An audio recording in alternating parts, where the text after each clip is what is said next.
We're coming out dangerous. Rockets going off. Sometimes the brightest stars shine for the shortest amount of time. Yeah, oh yeah. They heard us all across Tallahassee after that one. We got to bring home the W. Oh yeah, we're gonna destroy them. Put them on the Heisman watch. They're fine, man. Big Ben Player of the Year. We're going to be a force to be reckoned with. I played a little adult league goalie. I felt like I scored in the World Cup, but I didn't even score. Controversy? Question mark? Pure chaos. To go crazy was insane. Chris Petley, he was the defensive MVP of the 2019 season. Oh yeah, no, I'm in my prime right now. Let's go.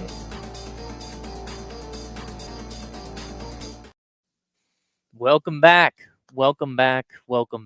Andrew Duke, Trenton Young here. Tallahassee Talk Podcast, of course, for the beautiful Tallahassee Soccer Club. How are we doing today, Trent? Excellent, Jupe. We got a big game coming up on Wednesday. We just had a big one on Saturday that we're going to talk about. So let's get into it. The big one, huh? Absolutely. One of the big ones. We've got a couple around here. There's too many, but they're all massive games. But yeah, thanks for coming aboard with us. Of course, today brought to you by our buddies at I-10 Sports Media, getting it going. Of course, official broadcast partners of Tallahassee Soccer Club and the Tallahassee Reckoning. So Columbus match, which of course, Tallahassee kind of getting around. We had 3 dates with New Orleans, and now we're getting ready to step into our 3rd date here for Columbus. Trent, on the precipice. Are we going to talk big picture, or do you want to talk small picture and kind of get into the match that was date number 2, or we want to talk about more big picture stuff? I think it would be best if we go ahead and show everybody what happened in this last game. That way they can get a good feel of where we've been and, where we're going to go. Hot dog. All right. Well, let's get into it. So give me a sec.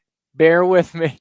The production value always hit or miss here at the Tallahassee Talk Podcast. So we'll get in. Shabam, Trent. I know you've got some earmarkers queued up here to set the scene for us, because I think we're pretty much good to go. Can you see that okay on your end? Yeah, absolutely. I'm just pulling it up here on my screen as well. I'm playing this in half speed for you, by the way, but this comes after a spell where TSC lost the ball, and then Columbus really pushes his numbers up, and they've got 9-10 here in the attacking half, and they're able to establish possession well. So if you're cool to roll it, I'm going to go ahead and roll it. Yeah, I got you're rolling it? Coming from that spot, yeah. Okay, so, all right. I missed that. But, yeah, so Mo Tucker, he takes the ball wide here, out of nothing, just takes it and goes to the touchline, plays a really good ball across the face of the goal, and Kawada able to escape his marker and plays the ball back across the goalie, Tyler Sloan's momentum and his movement, back post, and really just nothing that Sloan could do there. Just a really good ball from Mo Tucker, kind of out of nothing. Like I said, they just have possession, and then he just takes the ball and goes to the touchline, plays a great ball. He's a left-footed player, so on his dominant foot, plays a great ball across goal to Kawada coming onto it. And, yeah, just TSC, just a little miscommunication there. Kawada goes unmarked and runs free in the box, and, just an easy little headed goal there to start the scoring for Columbus. Yeah, so first one on the board puts them up 1-0, and then we go forward. We go in goal 2 here, Trent. Yeah, let's go for it. So we go into the second half. So into the break, have them as we defy time and space, blasting forward through here. 64 on the dot, half speed, full speed. What do you want? Yeah, we can run that at half. Half. Okay, coming in on 64 just about now, Trent. So go for it. Cool. What do we got? Yeah, so possession out of the back, comes to the midfield here, and then there's a really good ball played again to Mo Tucker, who is definitely one of the more dangerous, if not the most dangerous players for Columbus. Alex Thompson steps here, great step, but Mo just sidesteps him, and then he's running one-on-one against the back line at Zuri. He does this little step over right here, which I don't really know why. He didn't need to, but he plays a great ball out wide. And then I believe that's Chado who gets the ball here. So Chado, one-on-one with Zuri, picks his head up and then able to find the man at the top of the box. This is an incredible controlled chest down, and then a great flick there. And then another good ball there to Berg, who just buries it. He's one-on-one with Sloan. Tough day at the office for Sloan. Those are a couple really tough chances he really couldn't do much about. But I just think it was a great ball across, great vision there from Chado. And then, just really ticky-tacky football right there to get the goal. So, that's just pure class right there from Columbus. You can't be mad about that. I mean, you can't be mad about it. I'm kind of ticked, but it is what it is. So, and I mean, that was the thing, right? So just started off a break on the far side, and that's what's always kind of be a danger is you think about kind of what to watch for or things you're concerned about is that's kind of TSC's when you match up strengths and weaknesses, right? And that's something we kind of talked about. And as far as just being able to see those players or have those players, right? But just the fact that the counterattack is always going to be something to look for. They're one of the stronger counterattacking teams, and so when you put that situation into the mix, that's what's kind of going to boil out for you. Yeah, we're running 3 out of the back a lot. So when Alex makes that step, I mean, if he gets the ball, it's great. We're on the counter, but he doesn't. And so that just leaves us exposed on the back end. But why don't we get into this TSC goal and talk about something a little bit better, buddy? Full speed. Yeah, full speed has to be what you want. We can start it off. We'll start it off at full, and I'll tell you when to cut it down if that's cool. Okay, we're rolling full speed, long ball over the top, looking for Big Rob. Yeah, so Big Rob doesn't get on that one. Good idea. Keeper was off his line. Defense was pushed up. So they play the ball across here, and then they drop it back to the goalie, who sends it up. So good pressure there from Audie. Makes him get rid of that. And then ball stays in here. Trent gets it, plays it over to Johnny, and I really love this sequence here. Back to Zuri. Zuri to Alex, and I love Alex has time and space, and watch this ball he sends, dude. All right, you can slow down to half if you get a set. Sorry. Right. Half now. Okay, cool. Let me run it back. Oh, okay, never mind. We don't need to go half yet. Just kidding. I thought that was it. My bad. All right, keeps going, Trent. Yeah, so we're able to get the corner here. Great switch from Alex to Mo. Mo able to get the corner. And then I believe it's going to be Fontanelli here, the end swinger.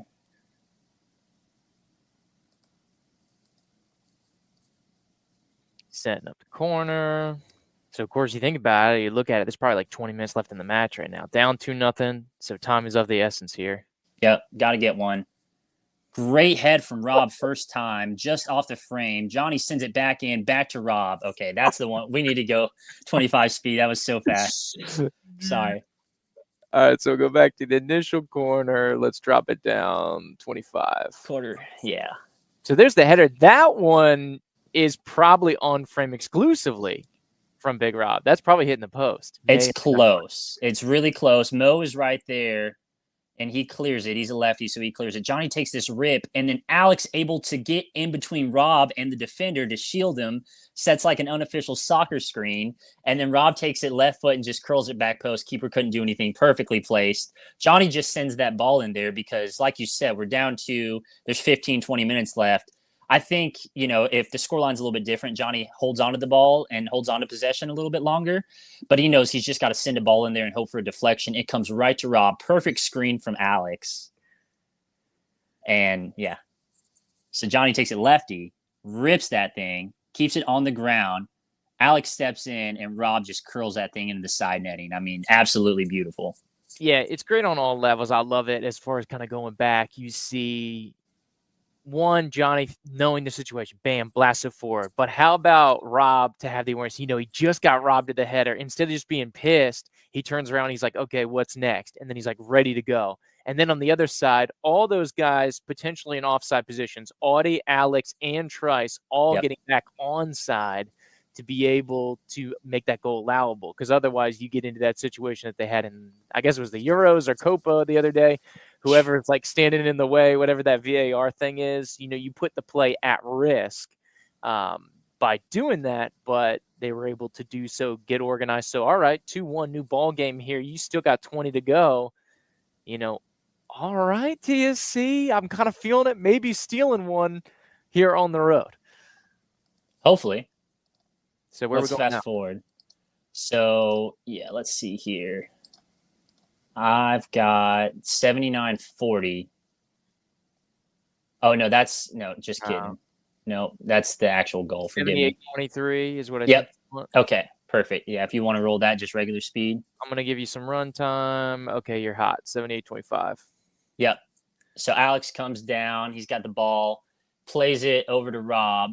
And I feel like Rob just needs to play it out wide. Mo's got some space. Looks like Fontanelli's over there. He just kind of gets trapped and gets sucked into this. And Berg just came on right before the TSC goal. On the corner, he got subbed in. Sorry, this is Jeb Scarborough. Sorry. So Scarborough's just got a full tank of gas. He's emptying it right now against Trenton and able to win the corner there. So, yeah, if you want to fast forward to 79-40 now and slow that thing down to quarter speed, that's where we get our corner at. Resulting corner. What do you want? 79 what? 40, please, sir. 79-40. All right, coming in 40 now. Cool.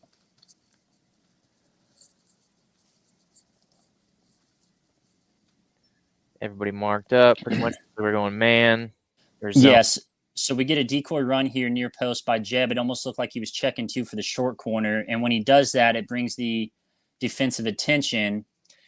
And then that allows, who's that? Is that Kawada? No, sorry, Bruno Garcia to just be completely free and unmarked in the box. And so, Scarborough's run just kind of, like I said, dictated some of that attention. And then he's just able to lose his man marker in the box and goes right into that same exact spot that Scarborough's in right here. So it looks like that's Johnny that starts to trail with him.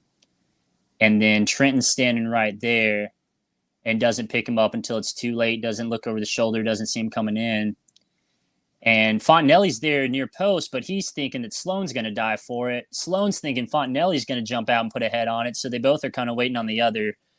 And they're both just kind of statues standing there, and the ball goes in the top corner of the net. So that was tough, man, especially on a set piece on a corner where we've seen TSC be weak in the past. It was just really tough because we're finally back in the game. And then 4 minutes later, after we get the goal to bring it to only a 1-goal deficit, you give up the other one back to 3-1. So that was kind of it for TSC, unfortunately. But, I mean, you go out on the road in an adverse environment, you kind of expect something like this to happen every once in a while. Yeah, I mean, that's the thing. So how do you kind of come back for that, right? So tough one on the road. Would have liked to steal it back, but, that was a weird game. And that had kind of like a weird aura around it, watching it. Obviously, still dealing with the suspension. And then obviously you have kind of the health concerns, as we had at least 2 players go down with injuries and knocks. And so something that wasn't really touched on in the broadcast, but was, we had to sub off Monroe and Stewart in that match. So the positions were already kind of shuffled up. And then there's been some other things going on as far as players ineligible for the roster here today, as far as family commitments and some other things going around. And so with the scramble here, there was just a weird aura around this game, and he got back into it. And then they really kind of sealed the deal there. But that's the thing, man. Just takes an instance, set plays, counterattacks. We've shown that that's the kind of damage that can be done. So, but we get another chance. We get a chance at him at the Gene to seal the deal. Because, of course, we can kind of go forward and maybe a solid segue here to go towards this, the rest of the stuff here, Trent. But anything else from Columbus going out there and that atmosphere, that match this past Saturday? No, I think that's pretty much it. I mean, they're a dangerous team, man. They're a really quick team. I mean, Mo Tucker is I think he might be the fastest player in this whole conference, man. So he's really dangerous out wide on the wing. Obviously, they've got some dogs in Bruno and in Chado and in Kawada. So, I mean, as I'm starting to rethink my power rankings for the league and for the West, it's kind of hard not to put Columbus up there at number 1 at this point, man. They're playing really tough. They're playing better than anybody, I'd say, in the West right now. So just a week or two ago, they're sitting in 4, and look at them now. They're in 2nd, and obviously Pensacola's clinched, but they've got a really good chance to clinch the home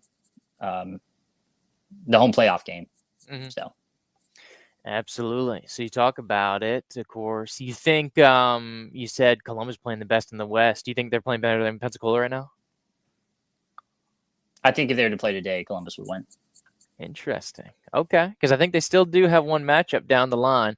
But as we get to it, we'll switch on out here, Trent, as we get to some action amongst us. So here, the largely irrelevant league table going forward here before you. So the only time this will come into play is in the championship match. So it will not be based on seeding here going forward. It will be based on points per match, but only when the East meets the West, which would be the final round. So that's really the only purpose that this is serving. But as you can see here, both the number one seeds, if you put those through, are kind of tight.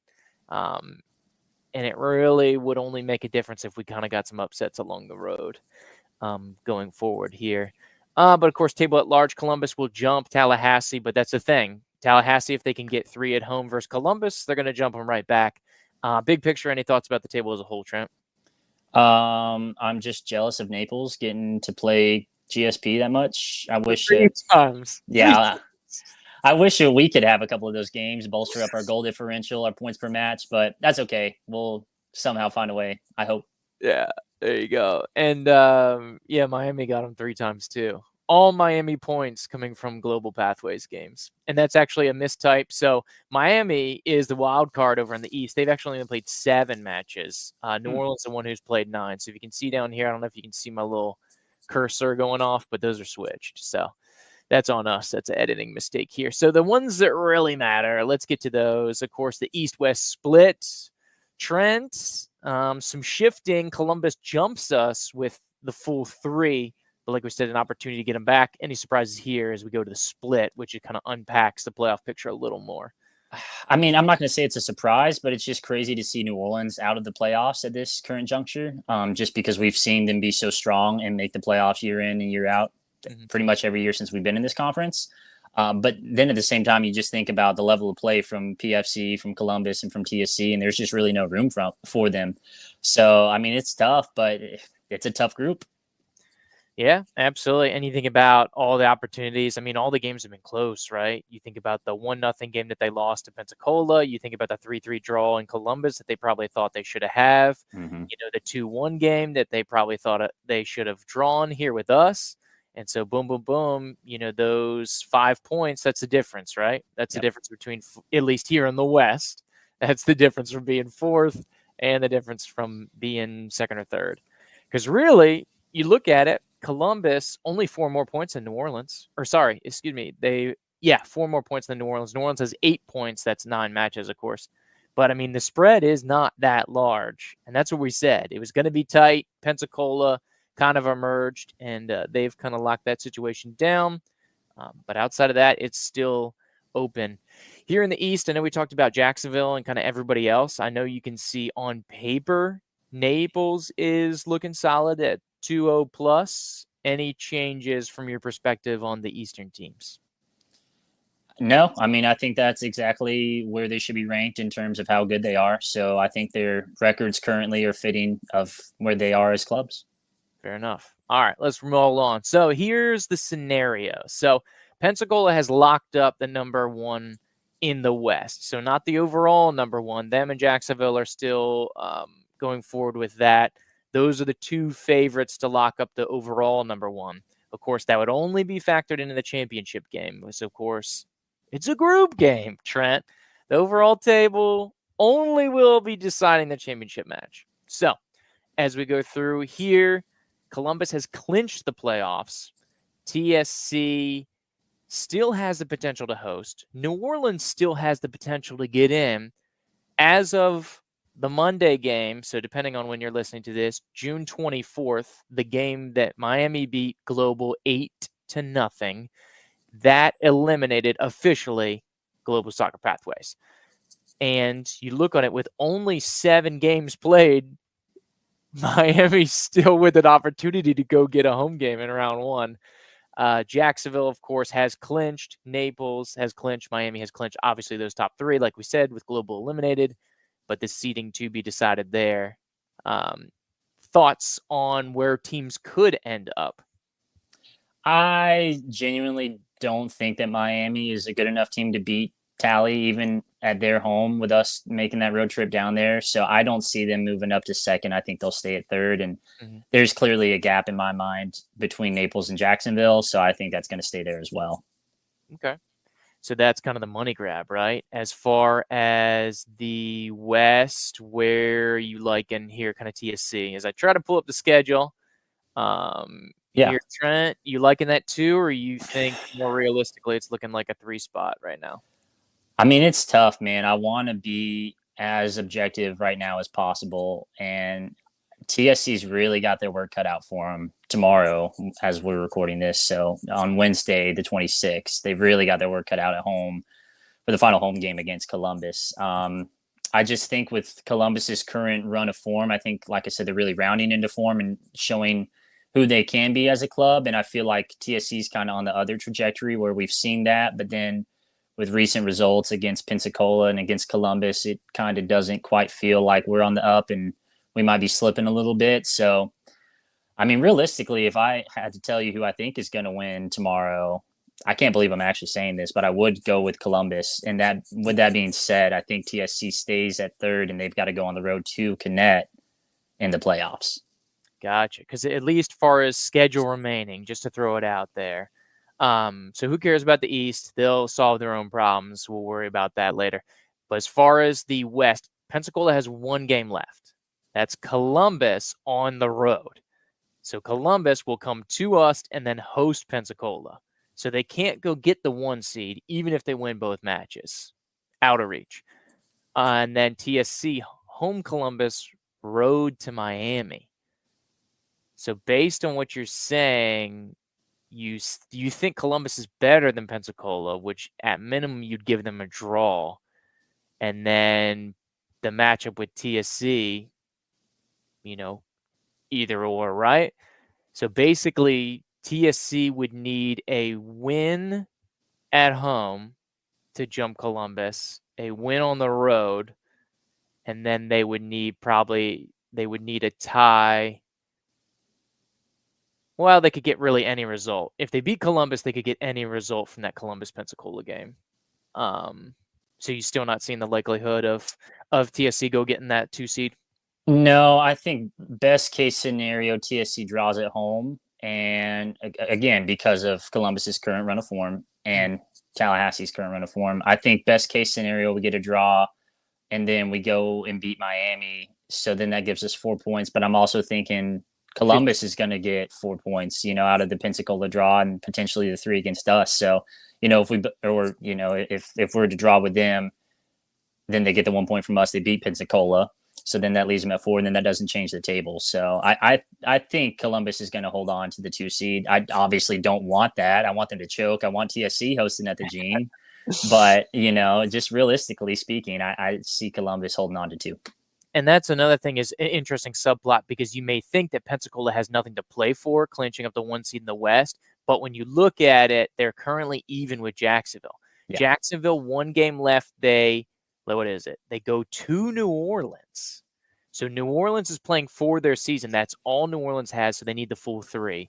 Pensacola, an opportunity to get the overall number 1, which if they go through would give them home field, both, of course, for the second round after the bye, and then, of course, previously in the championship. So it's not necessarily a foot off the gas situation, but Pensacola can really take that as they want to. Based on the other game, but they have to play first because that'll be a 7 p.m. game on Saturday. Jacksonville won't play till 8 out in New Orleans. So just something to throw in is I don't think that Pensacola is going to mail it in on Saturday. So just throwing that out there to the mix as you work these scenarios in your head, Trent.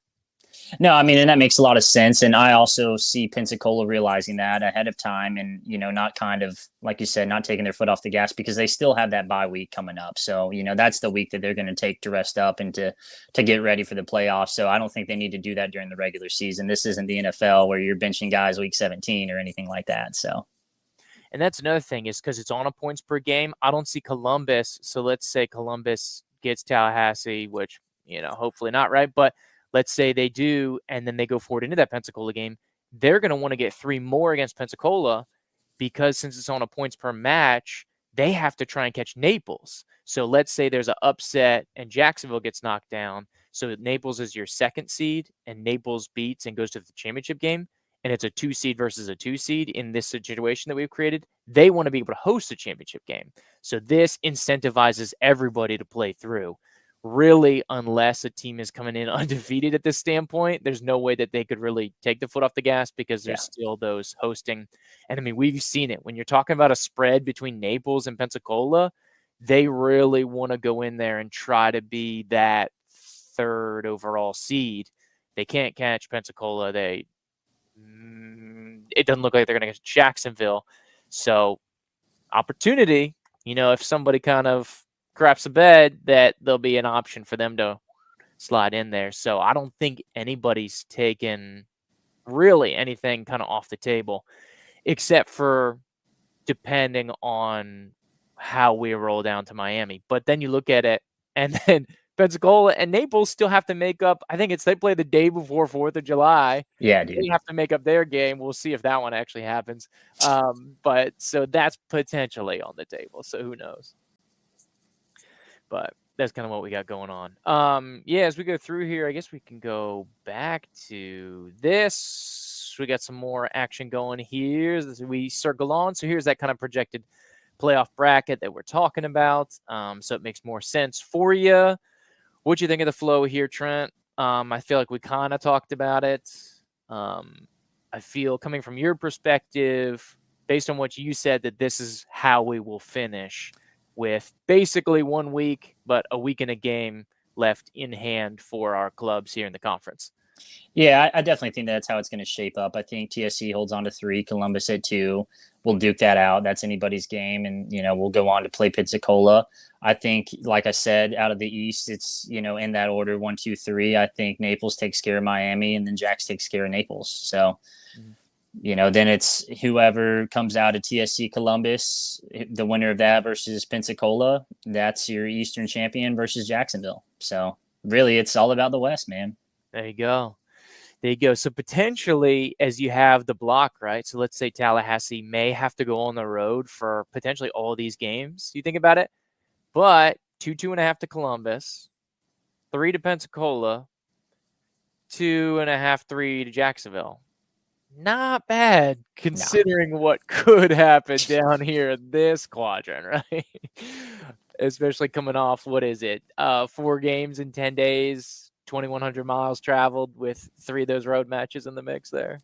Hey, we got them all out of the way. So that way, like you said, just 2-3 hours the rest of the way. Yeah, absolutely. So we'll keep on marching forward here, Trent. So this is what the last couple of results since we've been gone, right? So the last couple of podcasts, we gave it to you after or right before that New Orleans game when the Sloan era kicked off, right? So big win, tough loss. Both on the road. So we got the old-fashioned split. So better than the old adage, actually. We got 3 points, which is 1.5 per game as opposed to just a point each. So that was big. The New Orleans one was huge, had to have it. And now dropping at Columbus kind of looms a little larger here going forward. Trent, because we got the last home game, the final stand here versus Columbus. 7 p.m. kick on Wednesday is what we have before us. Last week, any surprises from the action as we kind of go more conference table, just to kind of give you a bigger picture? This is what everybody's been up to. Kind of the flow. I mean, I'm kind of surprised Jax only beat Miami 2-0, to tell you the truth. I kind of feel like there's a bigger gap there in talent between the two clubs. But, at the end of the day, that might just be Jax being Jax. And we've seen them. If there was a team that ever did take their foot off the gas in years past, it has been Jax. And we've seen them do that plenty of times in first halves, right? Like they won't have their full starting 11 out there. They'll sub them on to the half and then take care of business second half alone. So that doesn't really worry me too much about Jacksonville. Yeah, and that one was storm delayed, and they were kind of off and on, in and out, and so just with that stop and start. But yeah, so that I understand as far as hey, where's the 5-0 that you would expect, right, or the 4-0? I think the previous 2 times they won 4-0, so I don't think that they're trending in any specific way. I'd chalk that one up to the weather, personally. So here's what's ahead. That's what was. This one just happened the other day. Miami 8-0 Global. Anything on there, Trent? As that's Global Pathways' last game here in the 2024 season. Par for the course, or so it would appear. There you go. So upcoming fixtures, I'm going to take TSC Columbus because obviously that is the most interesting. What is your next most interesting game here on the slate as we come up for what is TSC's match week 9? I think it's got to be Columbus Pensacola, but I mean, I'm not trying to take anything away from New Orleans. Jax, like you said, obviously New Orleans playing for their season. Jax still playing for that overall host that they're kind of fighting with Pensacola. Pensacola in that same fight, obviously against Columbus, but they've got to go on the road to Columbus, to Connect, where obviously we just fell 3-1. So that's going to be tough for them. I don't know, man. I feel like that one game is kind of just like the antithesis of the West group as a whole. Like whoever wins that one, that's going to be, at this point in the season, I think both teams are the best that they're going to be. I think that is a huge matchup. And obviously Columbus playing that just a few days after they come to Tallahassee. Yeah, so that would be close too because they have a chance to get Pensacola at home. So there's a situation that if they beat Pensacola, they beat Tallahassee, they could jump up to the 2 seed at 1.8 points per match, which would give them a really strong case if Naples were to stumble against Miami. Oh, I guess they play Miami twice because they would play Miami this weekend, as you can see here, and then that makeup next week they play again. Don't forget about that makeup game, Juke. So I think they're both at Miami, if I'm not mistaken. I'd have to, let me see if I can check here, my little schedule down the bottom corner. Okay, so Naples gets them home the week after this. So it'll be 1-1. But, if Miami gets a little adventurous, they could take some wind out of the sails here for Naples. They could have them falling down because I believe they're sitting on, correct me if I'm wrong, they should be sitting at only 16 points. So theoretically, they could fall to the overall 3. And, like we talked about in those 2s, going through to the championship, that kind of definitely presents some incentive here for Columbus. Any thoughts on other action week ahead here, Trent, or can we keep on rolling? Obviously a big one going out to Miami. You need to finish the year strong. Yes. You're still, in assuming we're going to make the playoffs, so we can't, just I got to stop saying take our foot off the gas. I got to come up with another analogy. That's like the 4th time this pod. Sorry, listeners. But anyhow, we can't go out there and chill out. We got to stick it to them. So, yeah, Miami, that's, one I would love to tune in for. But there you go. We'll have to do so. So let me see if we buy some time here, Trent, is I want to look. I know they put up some kind of playoff situation if they have our tiebreakers up here. Points per game, conference. In years past, it was head-to-head. So we'll have to dig a little deeper. I can't see it on their page here. Conference standing tiebreakers, head-to-head results. So it looks like by that factor, technically, I guess, if we want to go ahead and jump to the conclusion that TSC is already clinched. Because even if TSC loses out, New Orleans wins 37-0 over Jacksonville, that would put them both on 11 points, but TSC would still have your head-to-head tiebreaker, 2 wins over 1. So I guess we need to update our information. So apologies to the people. New Orleans mathematically eliminated, so maybe that changes it here for some things going forward. So TSC's in, baby, I guess is surprise. woo! So shout out. Yeah, fake news earlier in the podcast, but corrected ourselves. For those 9 people who have gotten to this point in the podcast. Yeah, if that. You know that now. Granted, everything else we said was pretty par for that course. Like, I feel like, we both assumed that New Orleans is going to be left out, TSC 2 or 3. Same with Columbus, obviously, with Pensacola 1. So it doesn't really change anything other than the fact is we're already in there, baby. We're talking playoffs. There you go. And I feel like it's super unlikely. Once again, always possible, right? Super unlikely to get 0 points out of the next 2. So, yeah. But that's why they played the game here, Trent. Yeah. Had we had these predictions preseason, they would have looked drastically different. So, we were educated throughout the season ourselves. We tried to be. We were. You might have been. The season educated us. We got Okay, more fair information as Yeah. we developed. I gotta say, on that Naples GCPL2 team, we kind of got spot on day one. We had it kind of pegged. So shout out, shout out promotionals there. Trent, anything else here weekend ahead? Because I think we're getting into a segment that the people will really love here. Coming up. No, I don't want to keep the people from what they love. So let's just go right into it. He teased it. We're already over budget. But bam! Photo gallery on time. All right, Trent. So let's break it down. So these are some of our great collaborators. There's a great media personnel and personalities within the club family. And so Djax is one of those. And so we kind of want to shout out some of the media people around the squad, but also some cool images.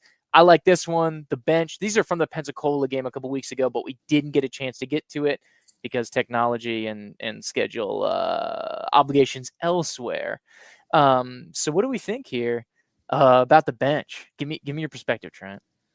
I mean, clearly that's a national anthem going on. I'm loving the respect that the boys are giving the flag. Everybody's focused. It seems like a very tight-knit group there on the bench.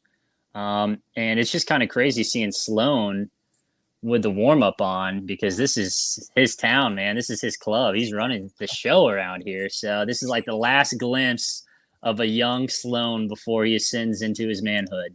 Absolutely. There you go. There you go. So let's keep it rolling. So here's the starters locked in, getting ready to get going. So we have the usual mean mug from most. I mean, the boys are looking right into the sun, so that's a tough go. We got Johnny. He's kind of sweating from the sun. We got a smile from Jose. We got Fontanelli, kind of that half smile. Who's your big favorite here, Trent, in the pregame photo as they get ready to get it on? Dude, John looks so GQ, so stoic. Like that's such a good pick of John, man. But also I kind of like the little half smile from Fontanelli, you know, showing a little personality there. But Ali in the top right corner, man, that's a guy I'm not trying to come across.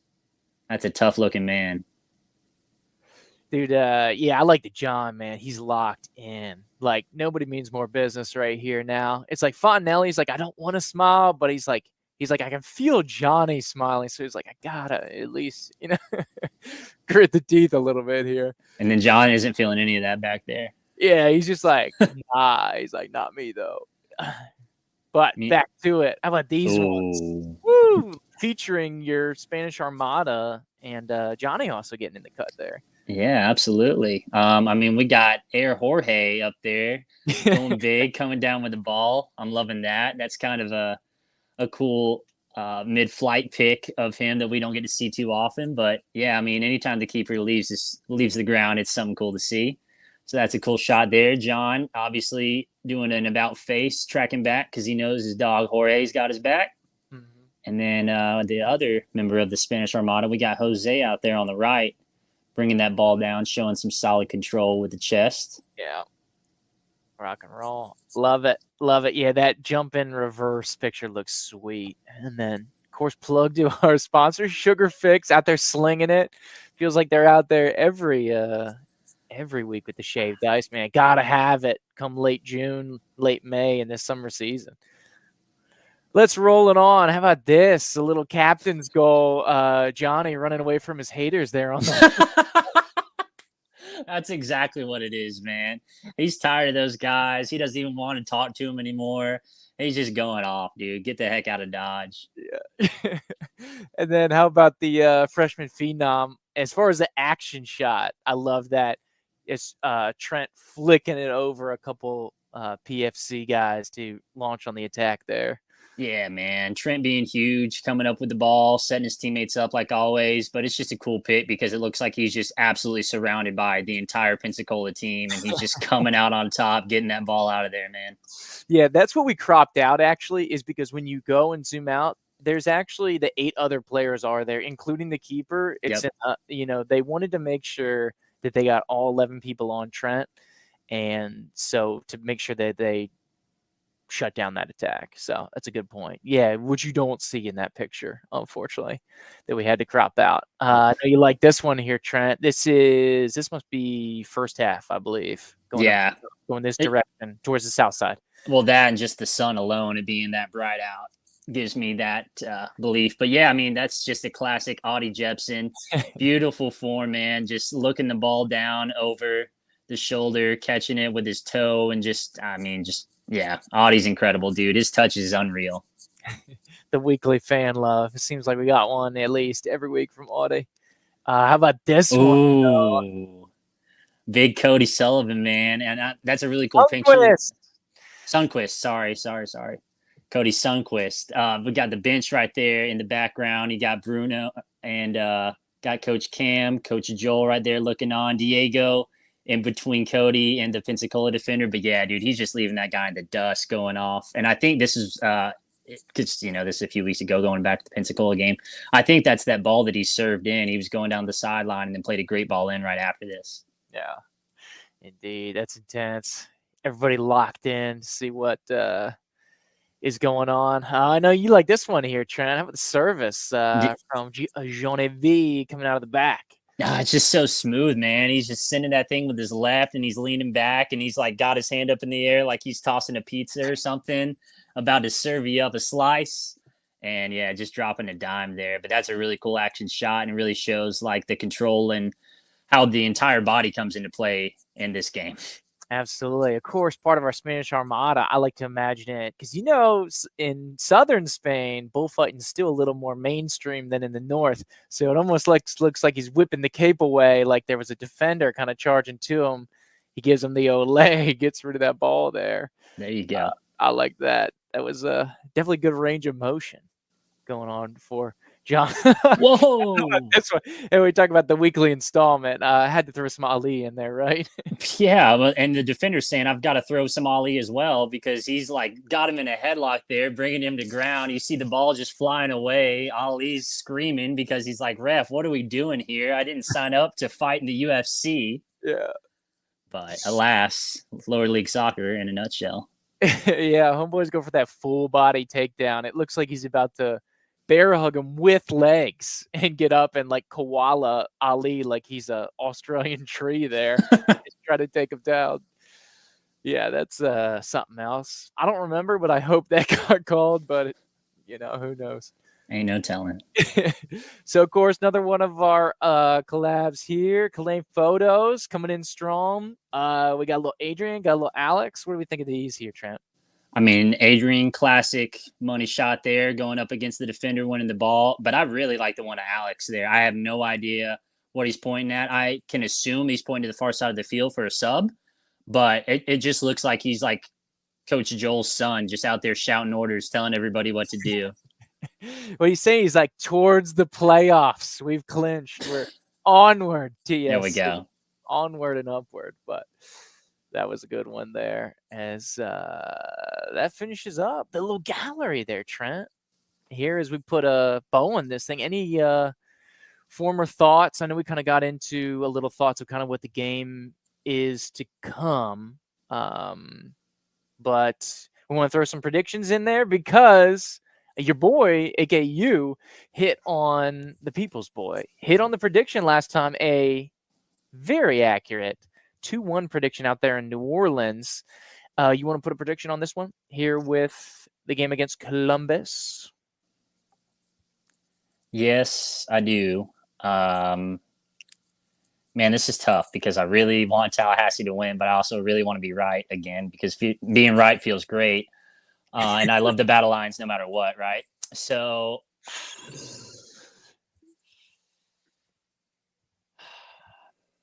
I'm going 2-2. 2-2. Dang, that was a good one. I like that.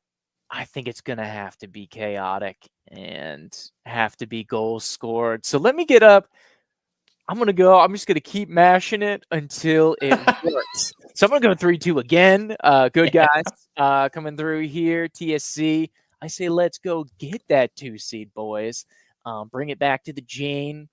Maybe some chaos happens over at the West. Maybe we fall into a little championship host, who knows? So I want to give ourselves a chance here, get that PPG up or PPM rocking and rolling because we can still, Trent, get up to a 1-7 clip. If we finish at 6 points here in the last 2, we can get up to 1-7, which would potentially make us competitive with the 2 seed over there. So, we want to make sure we take care of business. So I mean, that's what I want. I want us to win both games 15-0, right? But, just 17. objectively, really, okay, 17-0, excuse me. There you go. Opportunity knocking. But I think we know who Columbus is, right? The counterattack, stuff on the backside, switching numbers forward, and they're going to be able to absorb. And so when you look at strengths versus weaknesses, it always worries me with Columbus because I think some of their strengths level out to potential openings here, cracks for TSC. But we've seen in the DeCastri era how the boys answer coming off of a loss. Yep. And we'll have this data here for the broad coming up tomorrow, depending on when you watch this, or Wednesday for that last home Columbus game. But you think about it just this season, you had the loss against New Orleans. How do you respond? Boom, win against New Orleans. You had the loss against Pensacola. How did you respond? Boom, came out here pretty strong. I forget. I missed one. Oh, win against New Orleans again to be able to take the sweep. So there was both responses here there. And so how do you kind of come back against it? We'll see. End of last year, took a loss entering the end of the season. First game, you won one. So in the DeCastri era, we'll have to get the metrics, but so far have responded really well. So are they able to do that in a crucial juncture? Home seed still on the table. TSC has not hosted a playoff game here in franchise history, even going back to the GCPL days, Trent. So history at stake here as the DeCastri area feels like we are constantly checking boxes. I mean, that's what he was brought in to do. There you go. So, before we get out of here, Trent, I know we, of course, went longer than we wanted to, as we always do. Just win. Battle Lions. Just win. That's all. Just win. You're in. There you go. How about one more time, Trent, for the people? Just win, Battle Lions. I need you desperately to beat Columbus and to beat Miami FC. Thank you. All right. And with that, we're out of here, of course. Kids 13 and under get in free. There's a pre-match party starting 3 hours ahead of time. The gang at Proof has been coming in hard this season, and they're ready for you. They want you to come through. So go to Proof. Get some, pre-game liquids. You got to hydrate before the game, right? And then you want to Uber down, or you want to take your favorite rideshare service or have a DD down to the Gene, get some action going down there pre-game. Gates open at 6, kickoff is 7 here for a Wednesday night match. So if you're looking for a little midweek, obviously the hockey games are over, the college baseball is over. So you're looking for something to get your midweek juices flowing. No better thing than some minor league soccer here with the season series on the line, because if TSC comes out, we can equal up the season series here with Columbus. Any final thoughts here, Trent?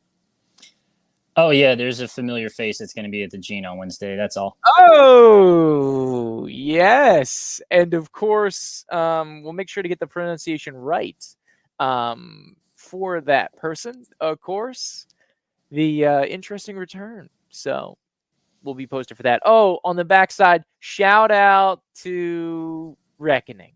So obviously the women's pre-professional club here in town finished the season strong. First year, getting back up. Great 4-3 win down in Lakeland over Swan City. Good program. So just wanted to give them some love just after Reckoning Day. So big weekend here for the Tallahassee Reckoning on the other side. So just wanted to give them some love on the way out.